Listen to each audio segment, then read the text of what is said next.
বড় চিন্তা কি যে হবে। দিন দিন জিনিসপত্রের যা দাম বাড়ছে, আলুর দাম তো সোনার সমান হয়ে গেছে। আগে ভাবতাম যে সোনা দানা কিনবো না, বেশি খরচা হবে। এখন তো দেখছি আলু কিনলেও সোনার মতন খরচা। তো কি করব, না কিনলে খাবো কি? তাই কিনতেই হচ্ছে। আর মনে হয় টাকা পয়সা জমানো যাবে কি নেই। আমি একা রাখলে হবে কি? আমার বউটা তো খরচা করেই চলেছে। তা যা হবে দেখা যাবে। কি গো, বসে বসে অত কি চিন্তা করছো? লাও তোমার চাটা। হ্যাঁ দাও। তা হ্যাঁ গো, বুড়ার বেটার পরশু বিয়া নিমন্ত্রণ করে গেছে। আই বড় ভাত খেতে বলবো না? অত আই বড় ভাত খেতে বলতে হবে কি নাই? একবার আই বড় ভাত খাওয়াবো তার খরচা, একবার বিয়ার সময় গিফট দেবো তার খরচা। আমিও তো দুবার খরচা কেন করব? কেন? ওর বাপও তো বলতে পারতো যে তোমরা অষ্টমঙ্গলা পর্যন্ত আমাদের ঘরে খাবে, কই তা বললো কি? একদিক দিয়ে ওর ঘরে অষ্টমঙ্গলা পর্যন্ত খেতে বলে নাই, ঠিকই করেছে। ওর ঘরে অষ্টমঙ্গলা পর্যন্ত যদি খেতে বলতো না, ওই নামেই খাওয়া। ওর ঘরে খাওয়া আর ঘরে উপাস দিয়ে পড়ে থাকা একই ব্যাপার। আমার ওই কিপটে আমি স্বভাব আর গেল নাই। আর যাবে কো নাই। তুই কি ভাবছু আই বড় ভাত খাওয়ালেই তোকে বেশি ভোজ খাওয়াবে? দেখবি কি খাওয়াবে, আমার জানা আছে। ওয়ার নিজের বিয়ায় কি খাইছিল জানুস? কি?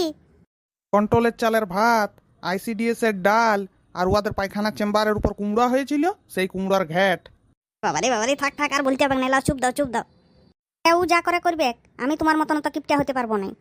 আমি খাওয়াবো, এই বলে দিলাম। ঠিক আছে, যখন আমার কথা শুনবিই নাই, তখন যা ভালো বুঝুস করবি। হ্যাঁ।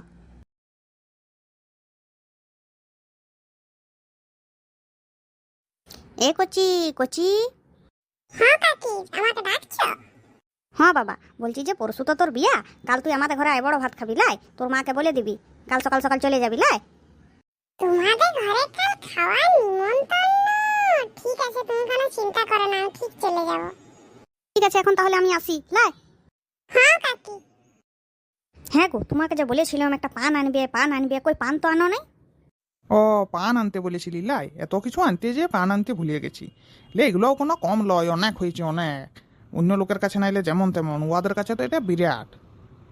এখন পান খেলে আবার বিয়ার আগে দাঁতগুলো লাল হয়ে যাবে, তখন কোনার ঘরে লোক এসে বলবে দাঁতগুলো পচিয়ে গেছে। তার থেকে পান খাই নাই, ভালোই হয়েছে। দাঁতগুলো লাল হবে না সাদা হবে সেই চিন্তা লয়, বলো তোমার পয়সাটা খরচা হয়ে যাবে তাই আনো নাই। তাহলে তোকে যতই এনে দিই, তোর শুধু ঝগড়া আর ঝগড়া। লে চুপ। ও কচি, তুই এসে গেছো? আয় আয় বাবা, বস বস। খা বাবা খা। লে, যা পেরেছি তাই করেছি, তোর কাকির ঘরে অমনি দুটি খা। অমনি কি বলছো গো? বাবা রে, তুমি কত কি আয়োজন করেছো গো! আমরা ঘরে কোনোদিন এত কিছু দিয়ে খাই নাই। একটার বেশি দুটা তরকারি করলে আমার বাবা বকবে। আর কত বড় মাছটা তুমি দিয়েছো! এই মাছটা আমরা চার ভাই বোন, আমার মা বাবা ছজনে দুবেলা হয়ে যেত। তুই কি বলছু রে? হ্যাঁ কাকি, আমার বাবাকে তুমি চিনো নাই। আমার বাবা যা কিপটে না, ছিঁড়ে যাবে বলে ঘরে জামা প্যান্ট পরে নাই, গেঞ্জি জাঙ্গিয়া পরেই কাটি দেয়। এ বাবা, আমি তো ভাবলাম তোর কাকাই বেশি কিপটিয়া। এখন তো দেখছি তোর কাকা ঠিকই বলে। হ্যাঁ ঠিক আছে, লে এবার তুই খেয়ে লে।